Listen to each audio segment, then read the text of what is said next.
everybody. It is January 18th. And Paul, what is happening with the state of mobile? All right, Kate, it's this time of year.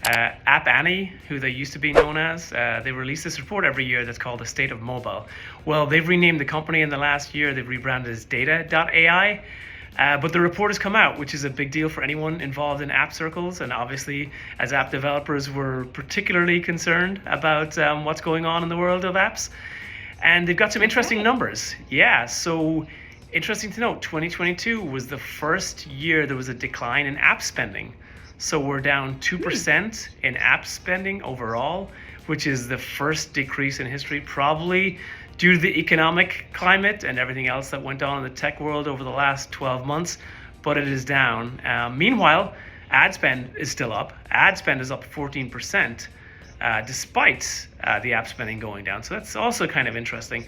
The other stat that was announced was that the total number of hours spent in apps. Again, this is not such good news, I think. It has gone up. We are now averaging over 5 hours per day on our phones.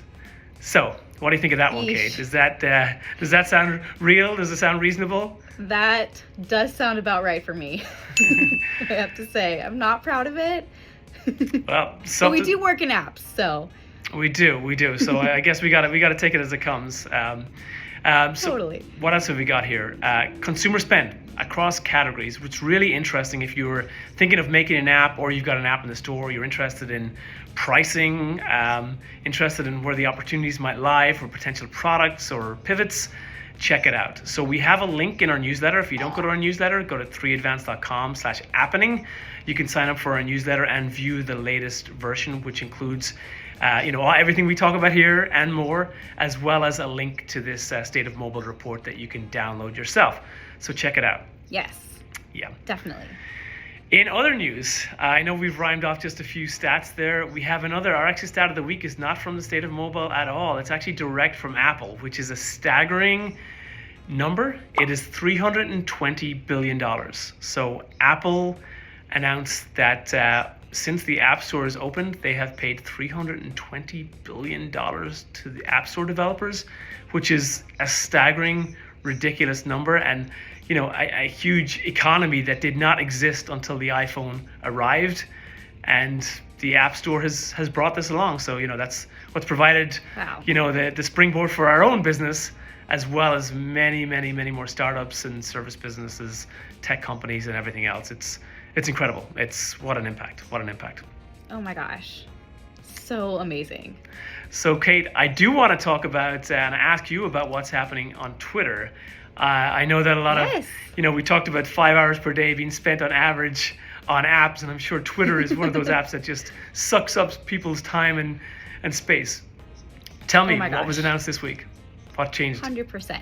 Yes. So in Twitter news, and we're not talking about Elon. You guys know I love a little Elon.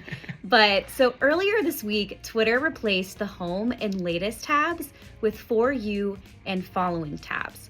So these tabs will now be pinned to the top of your timeline, so you can easily switch between the two.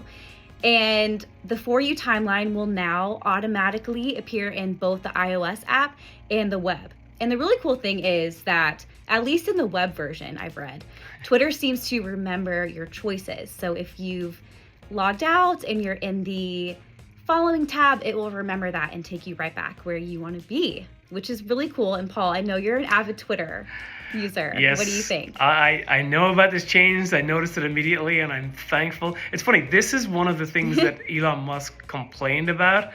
We had Twitter that was predominantly, you were reading people and accounts that you followed, and then all of a sudden you were reading what was, generated for you content that was like based on your preferences and automatically supplying with what Twitter thought or what the algorithms proposed you want to see. Well, it's fascinating to look at your real timeline, the For You part, the one or the following timeline of people you actually follow, and comparing that to the algorithm generated feed, which is completely different. Right. I'm not saying which one is best. It's great that I have a view of two different worlds, but it's staggering to see the different opinions and the different perspectives that appear on each of those timelines. So I'm glad it's happened. Absolutely. Yeah, same here. I love that feature on TikTok, and I use it all the time, and it's fun to swap between the two. But also just getting that insight into both is awesome. Totally. So Kate, there's one acquisition. Oh. I think we covered Gas, that app that was blowing up for Yes. teens in the past editions of What's Happening. What's Yes. happened? My new favorite app. So Discord has acquired Gas, the app for teens to complement each other. And we know that Gas became super popular among high schoolers this past year. But fun fact, it has more than 1 million daily active users. So insane.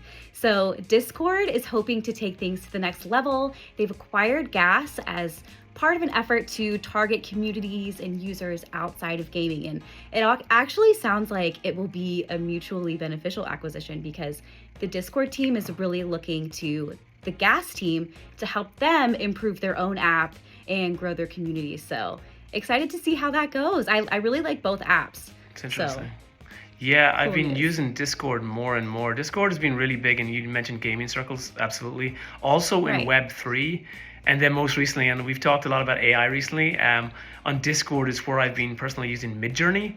That's the generative AI service that allows you to generate art and new images on the fly. So I've been yeah. using Midjourney through Discord.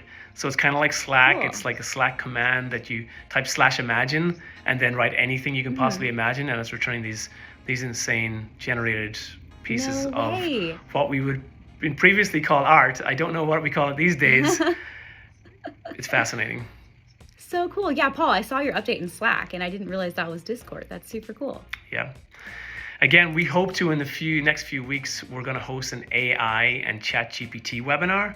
So for anyone here who would like to check that out, we've got our link appearing now. And if you want to sign up to join our webinar, we're going to talk all about ChatGPT, Midjourney, all of the crazy AI happenings that are going on, and hopefully let you in on the big secret in the tech world and how it's going to revolutionize everything we do, for better or worse. So click on the So link, cool. come on over, and hopefully you can sit on our webinar. It's a really, really interesting one. I think that we're going to benefit from showing it off, and I think you're going to really, truly be inspired and maybe frightened a little bit by what's going on. Truly, that's really, really cool. You guys won't want to miss it. Awesome. Well, that's it for this week, Kate. Thanks for making it happen. Right. Paul, thank you. Bye, everyone.